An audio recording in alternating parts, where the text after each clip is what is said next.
Olá, está no ar o Capital em Mercado, um programa dedicado ao debate de ideias e soluções para as questões centrais do país, em especial a retomada do crescimento sustentado da economia. Aqui, o empreendedorismo tem amplo destaque. E o convidado de hoje é o empresário Carlos Wizard Martins, dono de uma holding bilionária nos segmentos de fast food, educação e cosméticos, entre outros. Carlos, seja bem-vindo ao Capital em Mercado. É uma satisfação estar com vocês e nossos estimados telespectadores e abordando especialmente um tema que eu acho que é uma preocupação de toda a população brasileira, que é a respeito não somente da pandemia, mas especialmente da economia. Carlos, para começar a conversa, então, eu gostaria de te ouvir a respeito de como, nessa posição, depois de ter seguido com tanto sucesso em diferentes ramos, vocês estão percebendo o impacto da economia, do coronavírus na economia e essas perspectivas depois que essa crise passar.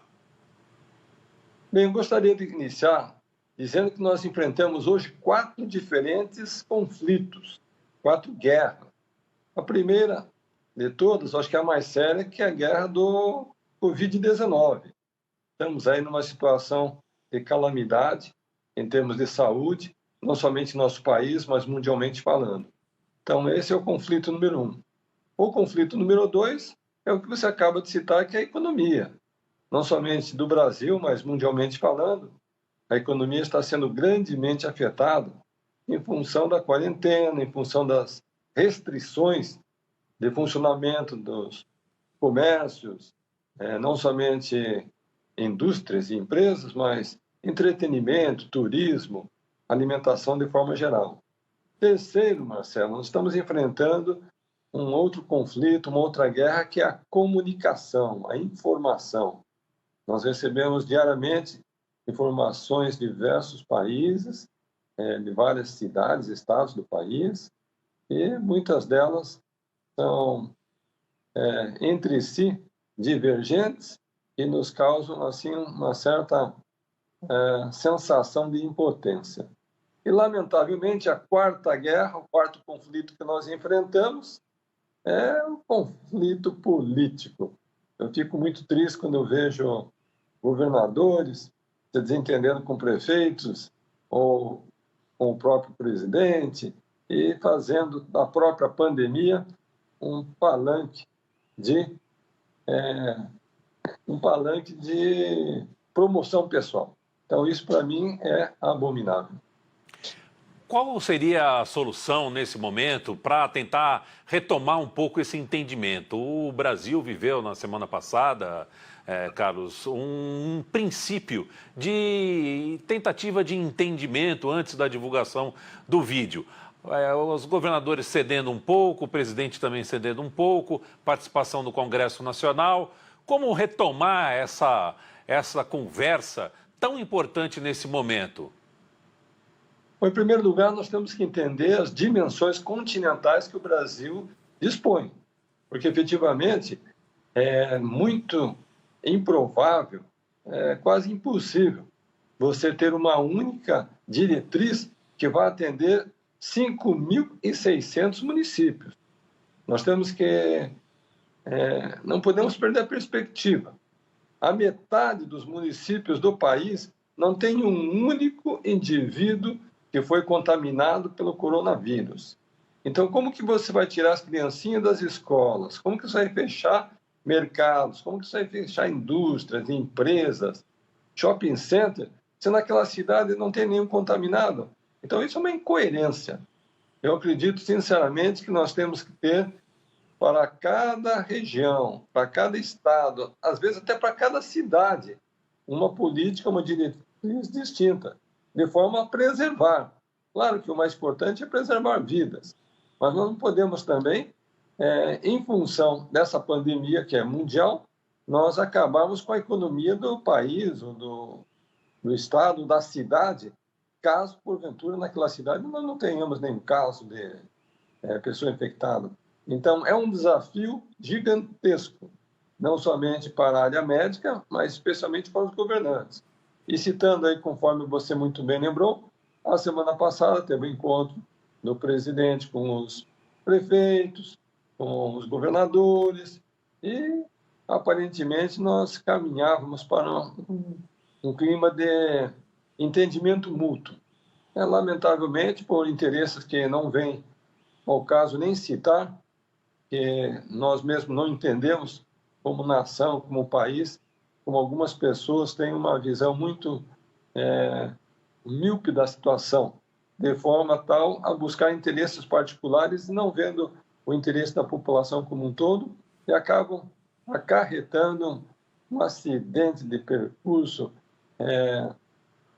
situações sem nenhum objetivo prático para a população.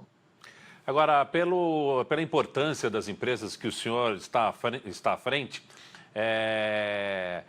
sei que o senhor tem mantido contatos importantes com o Ministério da Economia, por exemplo.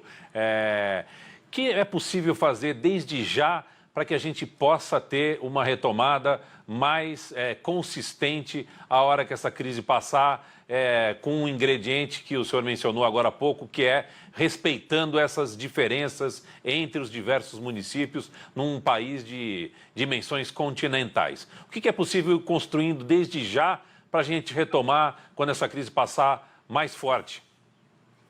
Então, conforme foi noticiado na semana passada, eu fui nomeado conselheiro do Ministério da Saúde, trabalhando diretamente com o ministro, atualmente interino ministro, Eduardo Pazuello. Eu tive a oportunidade, enquanto estava em Roraima, por 2 anos, trabalhar lado a lado com o general Eduardo Pazuello, e a partir do momento em que ele foi nomeado como secretário executivo nacional da pasta de saúde, isso aconteceu no dia 17 de abril, em seguida ele me telefonou em Campinas, me convidando para vir a Campinas. É claro que ele jamais esperava que depois de 4 semanas somente, ele chegaria à posição de ser o ministro interino. Mas, ainda hoje, nós tivemos uma reunião no Ministério, e nós vamos trabalhar nessa semana, justamente para criar um pacto nacional, onde nós vamos estar voltados para micro-regiões, cidades em que, de fato, não estão afetadas pelo coronavírus, e como que nós podemos ter, então, políticas quase que individualizadas, dividindo as cidades em grupos. Então, eu sou 100% favorável a esse tratamento diferenciado, de forma não linear, mas de forma a valorizar, respeitar, identificar e, acima de tudo, tratar cidade por cidade, região por região, para a gente não penalizar a população. Porque, finalmente, se não tomar medidas preventivas, vai chegar uma hora que a pessoa, de fato, não vai ter mais a empresa para trabalhar, a empresa vai quebrar. Você não abre, não tem faturamento, não tem receita, você não tem como pagar as suas contas, a empresa quebra. E se a empresa quebra, não tem trabalho. Se não tem trabalho, não tem dinheiro. Não tem dinheiro, não tem comida. Não tem comida, é o caos.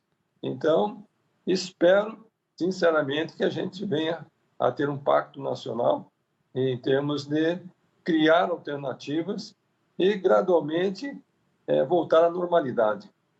O senhor mencionou aí, por exemplo, o trabalho que realizou lá em Roraima, especialmente com os refugiados da Venezuela, onde esteve lado a lado lá com o novo ministro da Saúde, o general Pazuello. Eu tenho 2 perguntas para colocar sobre esse assunto. Primeiro, por que o senhor se interessou tanto ali e deu tanta atenção para esse caso na fronteira com a Venezuela, lá em Roraima? E eu sei que o senhor é já reconhecido como um dos pioneiros na filantropia aqui do Brasil.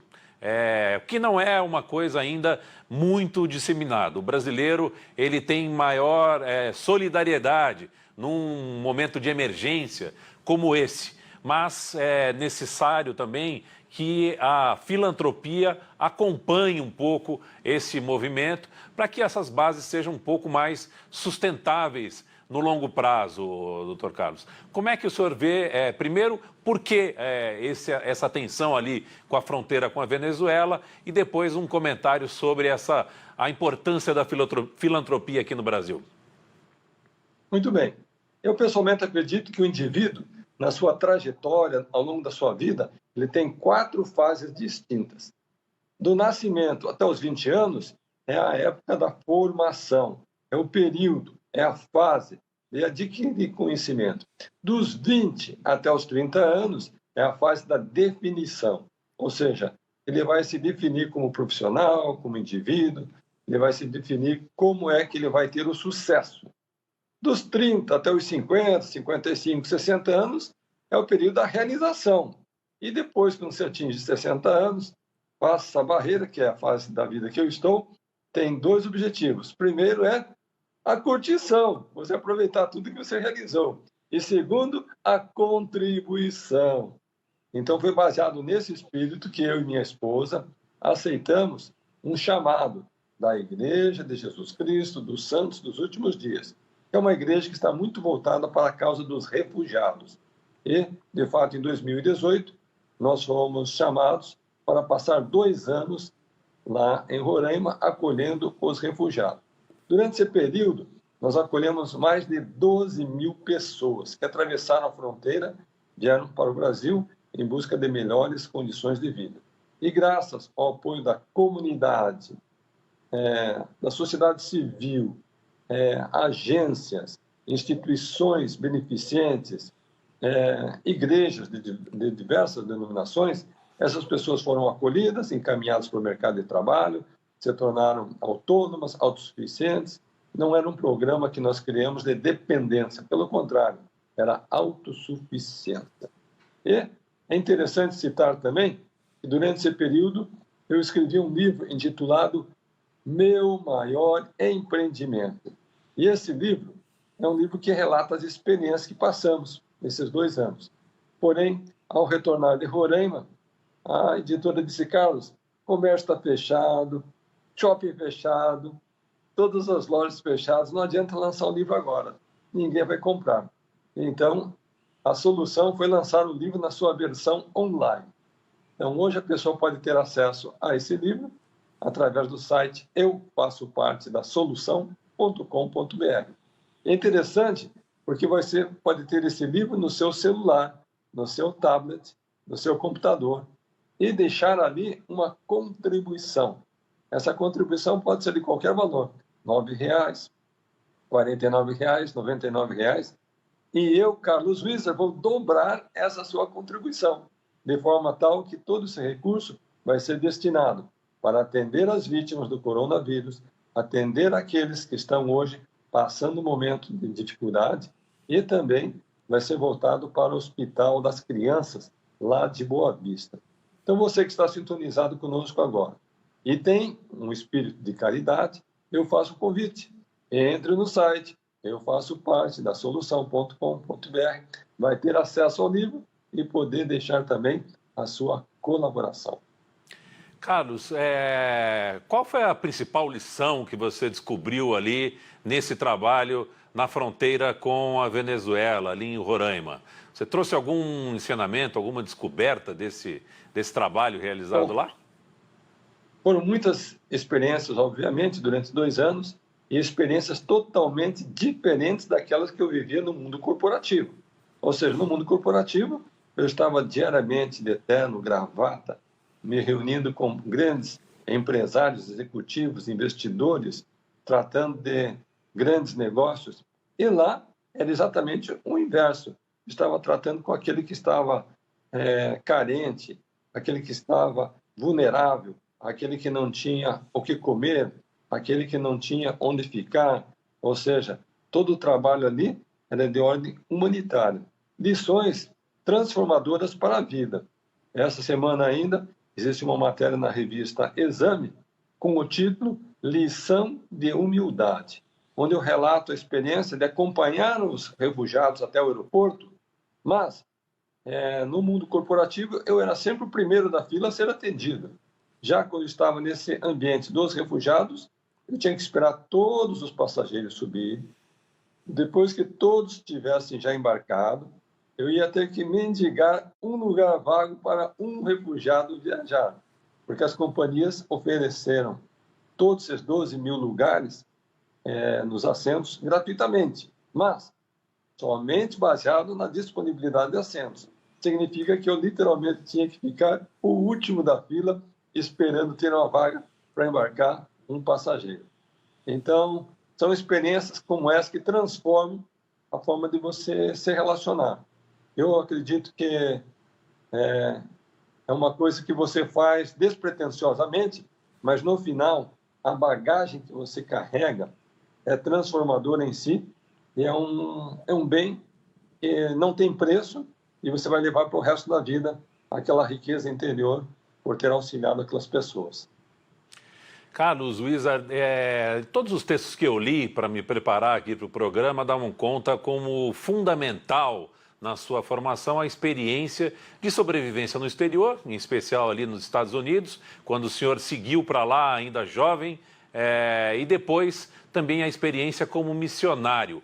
Por que é tão importante na sua formação essa experiência de sobrevivência no exterior e depois como missionário? Eu penso, eu acredito, eu tenho uma convicção que as pessoas que levam uma vida de fé, elas têm maior capacidade de organização, maior capacidade de concentração, elas se entregam mais para uma causa, se relacionam melhor com as pessoas, elas enfrentam as dificuldades de forma mais positiva, elas levam uma vida com alto astral. Já as pessoas que não têm uma fé, elas se entregam logo nos primeiros obstáculos. Então, eu costumo dizer que até mesmo por uma questão de sabedoria, a pessoa devia ter essa comunhão, essa ligação com um ser superior. E aqui, quando eu estou falando de fé, pode ser que a pessoa seja um cristão ou um judeu, pode ser um budista ou um muçulmano. O importante é que a pessoa tenha um compromisso com algo superior, algo divino, que vai lhe inspirar, lhe dar direção, vai lhe dar orientação, vai lhe dar conforto, vai lhe dar uma condição muito maior do que a sua capacidade mental, natural, espontânea. Então, essa experiência que eu tenho tido ao longo da minha trajetória, juntamente com meus filhos, tem me demonstrado a paz de espírito que essa fé interior traz. E você citou aí essa experiência no exterior, não somente eu passei, na minha juventude, 2 anos em Portugal, com meus filhos, Charles, ele passou 2 anos em Moçambique, outro filho meu passou 2 anos no Texas, eu tenho jovens adolescentes, acabaram de voltar do período da missão, um ficou 2 anos, quase 2 anos, né, lá no Amazonas, e um outro ficou na Califórnia também, quase 2 anos. Agora, você voltou dessas viagens, né, com um aprendizado grande, especialmente nessa atividade de ensino de idiomas. Foi por aí que começou a formação de uma carreira de muito sucesso como empreendedor. Quando foi que você se imaginou pela primeira vez como empresário? Você se lembra disso? Desse momento que se enxergou como empresário e se dedicou a isso? Então, olha só que interessante. Conforme eu citei no início, cada fase da vida nós temos um momento diferente que nos marca. E quando eu era ainda adolescente, eu pensava de ir para os Estados Unidos, fazer faculdade e me tornar um executivo. Até que, finalmente, com 26 anos, eu fui aceito numa universidade americana. Aos 30, me formei, trabalhei por 1 ano em Ohio e retorno ao Brasil exatamente na condição que eu tinha imaginado. Um executivo, trabalhando por uma boa empresa, com um bom salário e todos os benefícios. Mas só tinha um problema. Apesar de toda a condição favorável, eu, pessoalmente, não estava feliz. Eu não me sentia realizado, apesar da condição favorável que a empresa me gerava, me oferecia. Então, foi a partir daquele momento que eu descobri o empreendedor que havia em mim. Eu acho que esse momento é um momento de descoberta muito importante na vida de todo o profissional. Porque chega um momento que ele tem que determinar se ele vai vencer trabalhando por uma grande empresa, ou trabalhando para o Estado, ou empreendendo e tendo seu próprio negócio. Então, a partir daquele momento, eu passei a buscar o empreendedorismo como alternativa. Sendo que eu sabia o inglês e eu tinha facilidade com o ensino, foi ali que surgiu, então, o embrião da escola que mais tarde veio se tornar a maior rede de ensino de idiomas do mundo. Quais foram as maiores dificuldades que você enfrentou nessa trajetória, especialmente para colocar de pé um negócio aqui no Brasil, Carlos? Eu costumo dizer que todo empreendedor, quando ele inicia, ele começa pequeno. Ele sonha grande, porém é pequeno. Ou seja, todo grande empreendedor um dia foi pequeno e todo pequeno empreendedor, ele sonha em ser grande. E qual que é a dificuldade do pequeno empreendedor? Que foi o que eu passei. Eu não tinha dinheiro, eu não tinha experiência, eu não tinha estrutura, eu não tinha equipe, eu não tinha clientes, eu não tinha marca, eu não tinha capital de giro, eu não tinha produto, eu não tinha... Na verdade, eu não tinha nada, cara. Então, literalmente, quando o empreendedor começa, ele começa com uma mão na frente e outra atrás. Eu costumo comparar essa experiência à mesma situação que a pessoa atravessar um túnel escuro. Ele tem uma lanterna na mão. Essa lanterna vai lhe dar luz por 1 metro, 2 metros. Se ele ficar paralisado, imobilizado, ele vai morrer, porque aquela bateria da lanterna vai acabar e ele vai ficar ali imobilizado. Mas quando ele tem coragem e confiança em si mesmo, no seu projeto, ele vai caminhar com a luz que ele tem, seja de 1 metro, 2 metros, 3 metros, porém, à medida em que ele avançar, ele vai ter um novo facho de luz pela frente, até conseguir vencer aquele túnel escuro e depois, então, usufruir dos benefícios do seu empreendimento. Carlos, você acredita que existem ainda hoje no Brasil condições para que outros jovens possam também repetir essa história de sucesso que você acabou conquistando? Hoje empreender é mais fácil ou mais difícil aqui no Brasil? Nem mais fácil e nem mais difícil. Eu penso que todo dia é dia de empreender. O que precisa é a pessoa ter um projeto em que ela venha atender uma necessidade do mercado e ela consiga fazer isso em larga escala. De nada adiantava eu começar a dar aula de inglês e ficar dando aula de inglês somente na rua da minha redondeza, da minha vizinhança. Eu tinha que pensar grande. E foi aí onde surgiu o sistema de franchising. E o meu negócio expandiu pelo Brasil afora. Mas, se eu tivesse que começar hoje, eu começaria assim como os novos empreendedores estão começando. Mas o importante é saber, estou atendendo uma necessidade do mercado? Sim ou não? Se sim, parabéns, vá em frente. E é óbvio que cada pessoa tem um talento. Então, ele tem que transformar aquele talento numa fonte de renda. Talvez para algum ele vai querer empreender na área de tecnologia, talvez na outra na área mais humana, talvez na outra no comércio, outra na indústria. Cada pessoa tem um talento. Eu acho que essa é a beleza do ser humano. Se nós pararmos 100 pessoas na rua, perguntarmos qual que seria o teu projeto de vida, possivelmente vamos ter 100 projetos de vida distintos. Infelizmente, o tempo do Capital e Mercado vai ficando por aqui. Eu quero agradecer ao empresário Carlos Wizard Martins pela participação aqui. Foi muito interessante acompanhar esses passos da sua trajetória. Os microfones e as câmeras do Band News TV estão abertos, especialmente depois que você puder voltar aqui para contar um pouco dessa experiência agora, ajudando o Brasil nesse combate ao coronavírus. Muito obrigado, Carlos. Eu que agradeço. Fica em casa, usa máscara e lava suas mãos com água e sabão se não tiver com álcool e gel. Muito bem, muito obrigado ao Carlos Wizard Martins. O Capital e Mercado de hoje fica por aqui. Até o próximo encontro.